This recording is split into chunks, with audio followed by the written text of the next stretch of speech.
Welcome to Focus. This segment is an opportunity for us to focus on what matters with people, places, and things. I'm your photographer, Darrell Everidge. Meet Pat Callaghan, a full-time father, a full-time trucker, and a part-time rock and roller, which makes him the busiest man in rock. So, Pat, tell us a little bit about how big a part music played in your life growing up. Well, I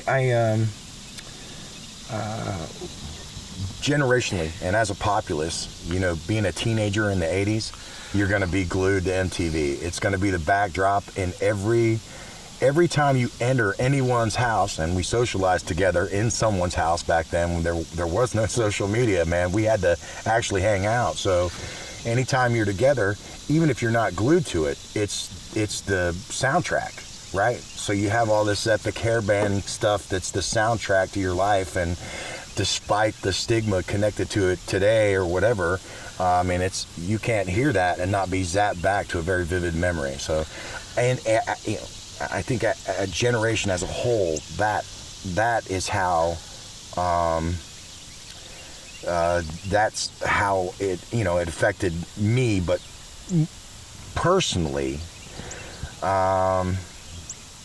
when sort of the metal bands came in, I grew up in a real churchy type environment, and while I wouldn't by any means call myself a good kid, everybody in metal had to throw up a pentagram and I would have liked to have enjoyed it, but my own personal qualms wouldn't allow me to. So my sisters were older than me, right? So my first influences were actually their music from their generation, right? Which was the late 70s, right? This is Bad Company, Foghat, Foreigner, the Eagles, Steve Miller. These were all my first really, hey man, this is awesome, influences in music. And it would become apparent later why that's relevant today. Had a guitar since 1985. And if you get in a room with me, I may be able to fool you into thinking that I know how to play a guitar, but I absolutely cannot play a guitar. And even if I do take the discipline to learn something, I can't play and sing it sometime. So I'm unable.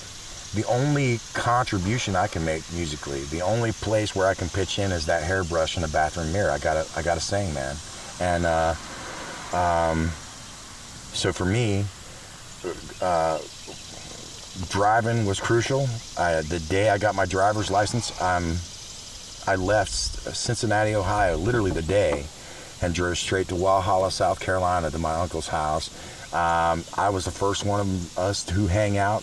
I socialized with 6 guys, and we still speak every day. We spoke not every day. When you had to pick up a phone off the wall and call each other, we still kept in touch. We've had reunions, and anyway, I was the first one of us to get a car. So I'm the driver, man. That's my life. My father was a truck driver. I'm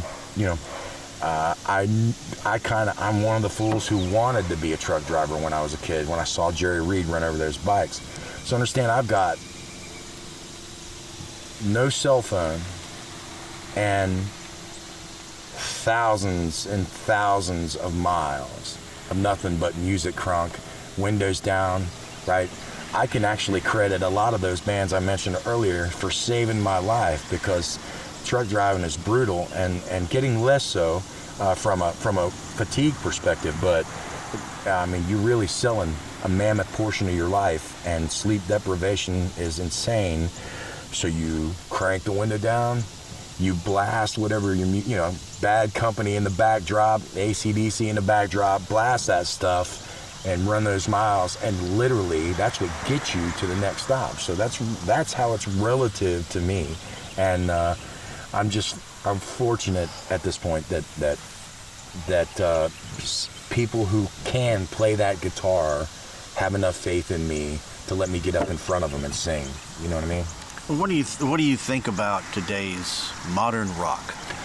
I'm not critical of modern rock. I actually think it's as valid as any generation. It's the voice of a generation, right? And it's testifying. I mean, today's modern rock is some of it, it's all relative, right? Some of it to me is really great, right?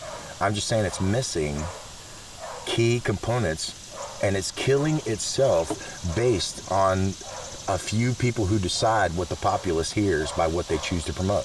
When do you think music started making that downturn?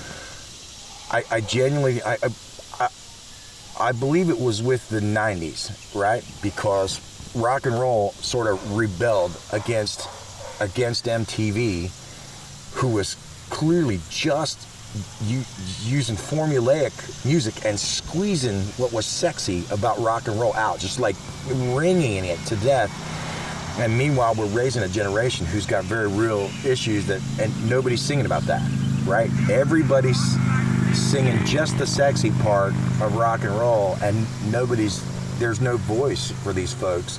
And I think that's where the grunge era ushered in the grunge era, and these kids have who would argue that that's some of the greatest rock and roll ever made, right?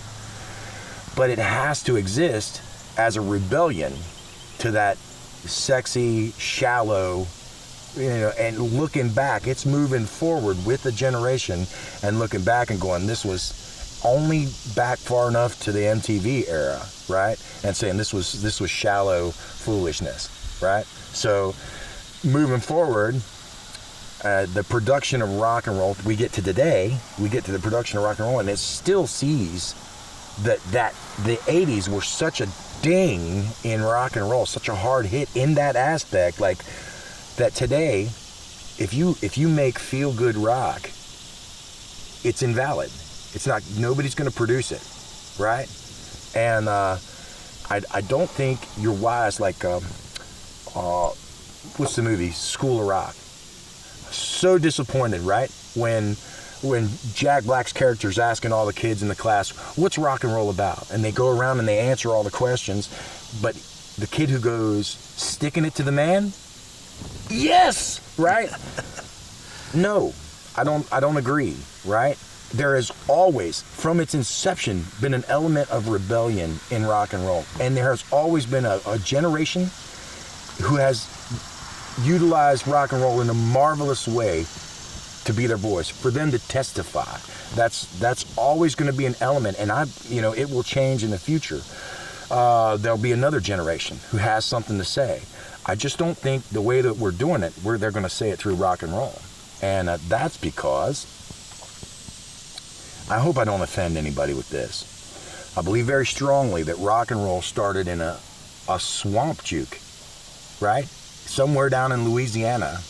And this old dude with 3 strings on a guitar and a suit he got God knows where, right, strolls up into the brutal heat of some little juke, man, and he is strumming with a rhythm that makes the girls in that place want to move.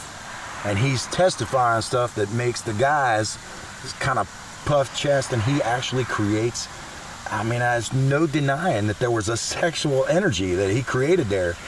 And that was the only thing powerful enough that for an hour or two, nobody in that juke is thinking about picking cotton in brutal swamp heat of the South. It was that powerful. It's that kind of escapism. Now, the escapism is invalid, but I'm saying, I'm getting goose pimples, we need that more today than we ever have. We're the whole world's consumers. The cheap Chinese crap that we buy, it depends on us working ourselves to death, right? And we feel guilty if we have to call in sick. We don't take our vacations. We work hard, and I don't think we've ever needed what rock and roll was invented as more than we need it now. Blues guys didn't have a problem testifying, right? It's not like they avoided the truth, but they also created that energy where you're not thinking. You're just not thinking about that. He's not telling you how to vote. He's not telling you who's right. He's not telling you who's wrong. He's just testifying, man. And then to that degree, he's making people move. And frankly, since rock and roll forgot how to dance, from the 90s on. It's like completely forgotten how to dance. And now if you make anything that's a danceable groove and maybe the lyrics aren't preaching to you something, then all of a sudden you either don't get produced or you have to go to Nashville to get produced, right? Meanwhile, the kids, the younger generation, is moving to hip hop. I know I'm going to make people mad here, because hip hop might be actually where rock and roll went, right? That mix of rock and roll that lets people let go of work. You cannot forget the people who just want to forget about the forklift or the tractor trailer or the cubicle or the cashier or the, customer service, right? And it absolutely leaves all of us behind in that aspect, right? What the digital age is here, and do you think that helps local music or does it hinder it? Because there's so much out there and it's so accessible to be able to produce your own CD now. Well, yeah, that's what I said. I mean, it may sound like a cop-out, but it's actually both, right? The best side of that is that anybody can get there. If they have something in their heart, they can get it out and they can expose it, whether people like it or not. Almost anybody, literally across the board. And that's an amazing achievement. On the opposite end of that spectrum, if you're a musician today, despite something viral happening, it's very hard to capitalize on your music, right? Unless, even it's not on record. Album sales are eliminated. Literally, there are no album sales. Like, yes, people buy them, but people get them free more than they do buy them. So that's why you got 70-year-old guys selling out coliseums right now playing rock and roll. They need the revenue, and I would also argue they're selling out coliseums still, right? They're still selling out places because that music was so good, right? Even though it didn't have not necessarily all of it had a message behind it, right? You take a band like the Two Takes. These guys have a Latin flavor out of their front, and when they write this music, it's like I watch them on social media. I track these guys, go to shows when I can, throw up a rock fest, and I'm going to tell you what happens is these guys write music that in my day would have been called rock and roll, and they're on that edge where the younger generation is calling them pop. You're poppy. They're not. It's danceable, groovy, rock and roll. And what's significant about it, why I think the only reason I would come here and talk to you, really, is because I watch them go to shows and go to clubs where they're full or not, where nobody knows them. It's not full of fans or people that have heard of them. It's not full of people who've even come to hear them. There are a couple, right? Destroy that place. Level it. Everybody in that place is like, yes, I mean, everybody, right? They don't, and I have been to shows that went the other way a lot. I'm just saying, it's not just them. There's a band up across the South Carolina line, 7 Year Witch, right? These guys go into a club and they destroy it, right? And people aren't ready. Like you can see it happen every show. I've seen them several times, right? Everybody's standing around like they do at the beginning of every normal show, talking, and a lot of times, if the band is bad, they'll be angry that they're playing so loud, right? But if the band is good, the expression, the whole atmosphere of the club changes, right? And please go check out the Two Takes album. Go check out especially the 7 Year Witch album. 7 Year Witch is like literally having Led Zeppelin's band play for Axl Rose, and then the show is just as electrifying. And I know people love it, right? They know it, right? But it's something that people just scroll past. You can get 1,000, 10,000. I think they're at like 30,000. 7 Year Witch is at 30,000 with one view of video, but it's still scroll past. And what we're missing is if you don't go to that show and see that and feel that music in your chest, man, you're robbing yourself of something awesome. It is disappointing, but I don't want to pitch it like, hey man, go to support local musicians. Why? Right? Nobody comes and supports truck drivers. We're all working hard. We all work hard. You can't make a plea based on hard work. My plea is Man, if you're sitting at home playing Candy Crush on your phone and you could be at one of these shows, you're missing out. You're genuinely missing out. You're robbing yourself. And that's where the burden of the effort comes from. I think, too, that I grew up I was into music in the 80s, I'll say that. And I did disc jockey a good bit in the 80s. And you didn't wear headphones unless you were on the air in the radio business, and now everybody has headphones. What I'm trying to really say is people don't feel that bass hit their chest with sound systems in their house any longer. At least not the majority. Do you think that's making a difference in what people perceive music as? I would say that's a pretty good point. And I mean, even when I practice, there's a tendency to think that I actually do just sing in front of the mirror with a hairbrush, which I'm not going to deny that I've done once or twice. But I have to find a quiet place in the house to practice, because I turn my PA up and I crank those tracks up, and I need to feel it in my chest. That's how I time where I'm going to jump in, where I'm going to jump out. So I've never really thought about that, but I mean, I would absolutely agree with that. I mean, although people still attend pop shows, like popular shows, so they still get the show experience. I mean, the populace is still getting it. I have, and then us, the folkies. It's incredible to me, man. My folky brothers, those guys I mentioned to you before that I talk to every day, went to see their folky music at the Iron Maiden concert up in Cincinnati 2 nights ago, or last night, or whatever. And I still think people get it. I just don't think. There's no way for, maybe I'm not a good voice for it. Maybe I'm not expressing it appropriately, but there's one, you are experiencing through popular music, you're experiencing only what is filtered and fed to you, right? And you're missing, the kids are going to make the music they're going to make. The younger generation is making this epic music, and people, I literally, it is now, if I won the lottery, there are 5 bands I would grab right now. That $300 million jackpot, that's what's in the back of my mind. I'm sure my wife would disagree, but I'm going to take these guys and just expose them. Give them the exposure that they need, because people will love it if they see it. I think, just as an addendum to what you were saying, and connecting that to what I was saying, is how do we establish to people who usually listen to their music in headphones that it's better to go feel that music in your chest socially than just to play Candy Crush while you're listening to your stream. Yes. Right? How do we prove that to them using only the tools of social media and giving them something else to just scroll past, right? So, I mean, I've brainstormed, and I be honest with you, for years now, and I don't come up with very much, you know. Occasional trickaroo that I'm literally trying to just draw attention to this. That's genuinely all I'm doing, is trying to draw attention to all these. It's one thing to work hard, I believe, like the cover bands.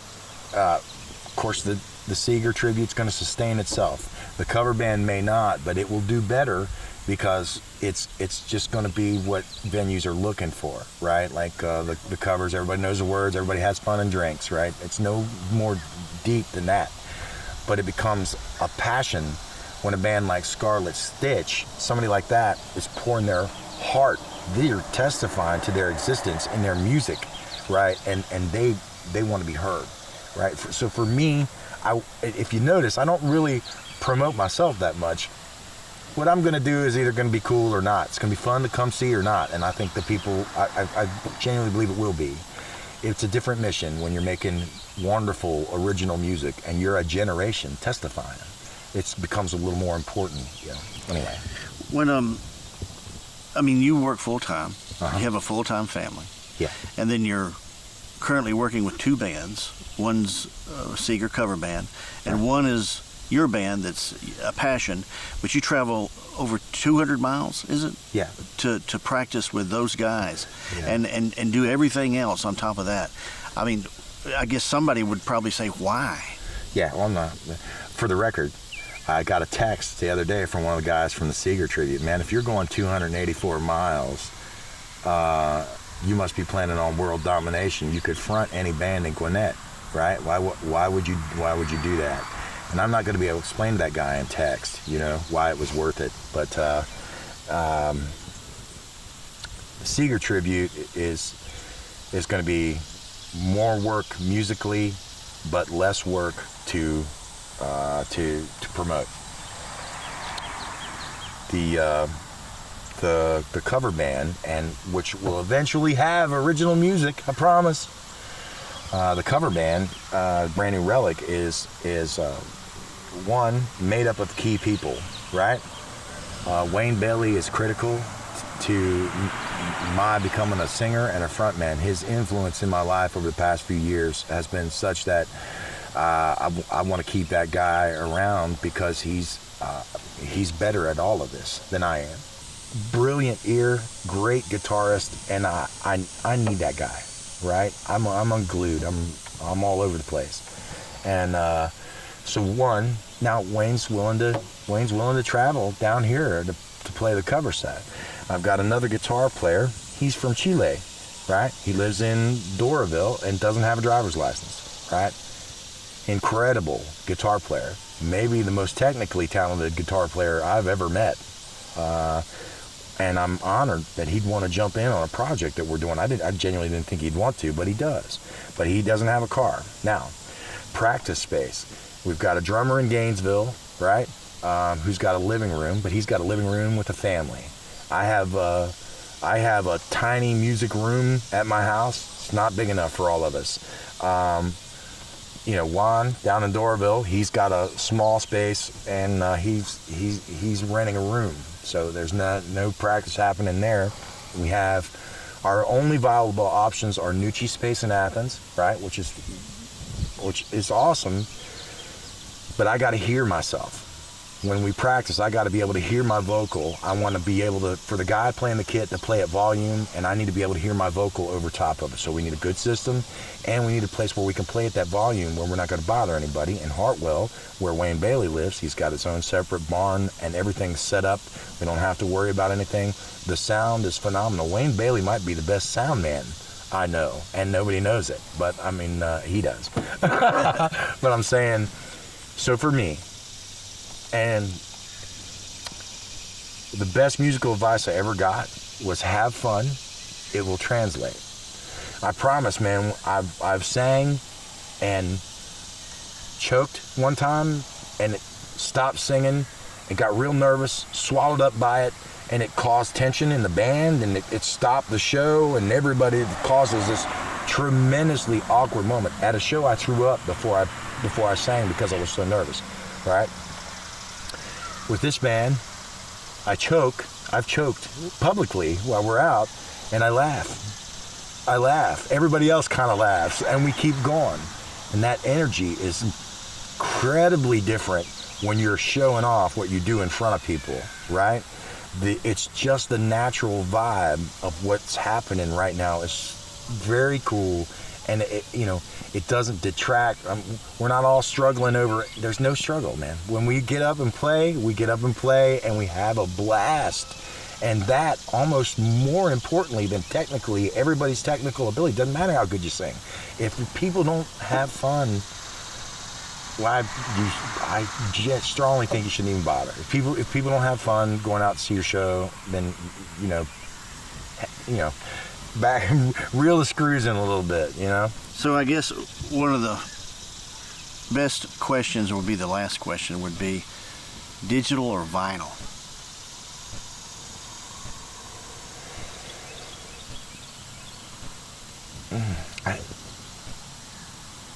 That's a good question. Honestly, because of who I am, I have to say digital. And I guess I wasn't ready for 15 years. Started in '79 and went on through the '80s, and I was just vinyl was it. That was the source of media at that point. And I have a real problem with modern artists that's never been on vinyl putting out vinyl. Right. I think one of the examples is I'm a big fan of Adele.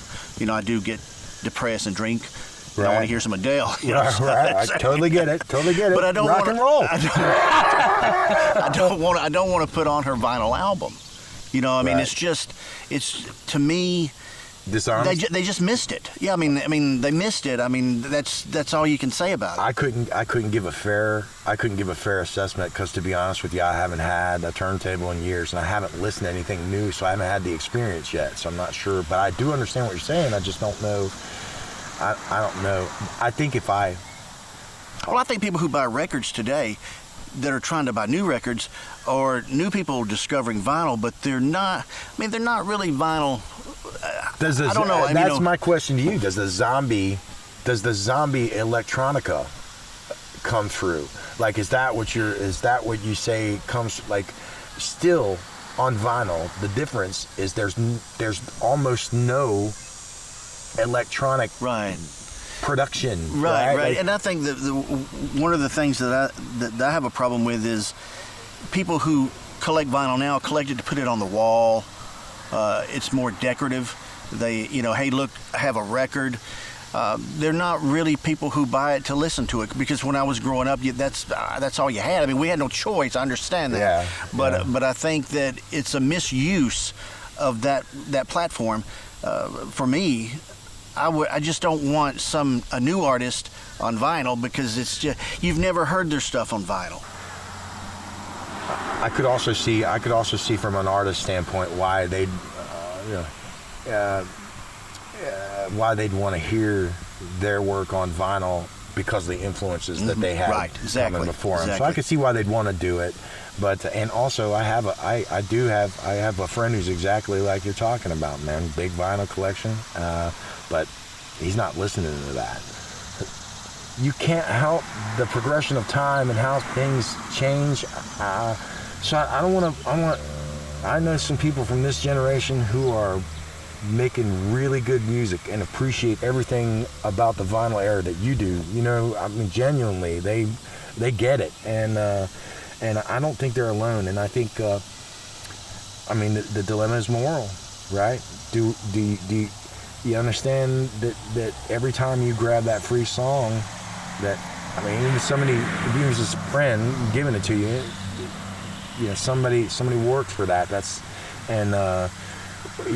It's hard to look back at the 80s, right, and see all these big rock stars tearing up motel rooms and what have you, right? These guys filthy rich, and associate that with today people who are making music who are having a much harder time, who genuinely need it because they don't have any exposure. So, yeah, man. And in my opinion, the record companies dropped the ball because they didn't embrace technology soon enough. I don't know. I to be honest with you, I don't. If you think about people, if we're going to use the term people that broadly, I think eventually, even if the record company had embraced it first, someone would have done it. Someone would have came up with it. The actual, frankly, the legislation was what was behind, right? Like, the legislation was behind. The record companies could have got ahead of the technology and put the music out. We're going to figure out how to get that free. I mean, that's what people are going to do. And I'm not even going to exclude myself from that. I'm just going to say that. But I don't intentionally do that. In fact, even my local artists, I buy their albums, I buy the shirt, I pay the cover. Seriously, Pat, you've been downloading Adele, haven't you? I do. I'm a closet Adele guy. Actually, I really do dig Adele. I do. And I really dig Chris Stapleton, man. But, everybody, in the rock sets, like, what are you doing? But I love that guy's pipes. And he actually wrote an Adele song that I was covering for a while. What is it? If It Hadn't Been for Love. Chris Stapleton wrote that. Wow. And does a cool version of it. Anyway. I'm careful not to... I don't want to mix the stuff that happens every generation. Let me tell you what happens every generation. Every generation, the old guys look at this generation and go, this generation, right? That's not... And at the same time, that generation's going, it's your fault. You old guys did this. So that's going to happen repeatedly over and over. So you have to sit through a lot of that to get to what's consistent and what's what the actual direction is, where the mistakes are, and how to fix the mistakes and let the natural progression, because the younger generation right now is going to be the old guys at some point and shaking their fists at the generation after them and so on and so forth. But what's their music, right? Are they appropriately being represented by the industry? Is the industry producing their voice, or is the industry producing what they want to sell? And do they just keep buying what they, and a whole generation of people making original music, like the guys I love right here in Georgia, right here, there are epic bands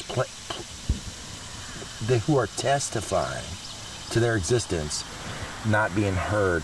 To me, it's ridiculous, it's foolish, and I see people eat it up, swallow it up. I know they love it, right? So that's not a factor. Why is the generation actually, the bigger question on why is the generation robbing artists of music is, why is the industry robbing the generation of its own voice and the music that it produces? Because it's just trying to sell you something, right? That's the biggest travesty right there, if you ask me.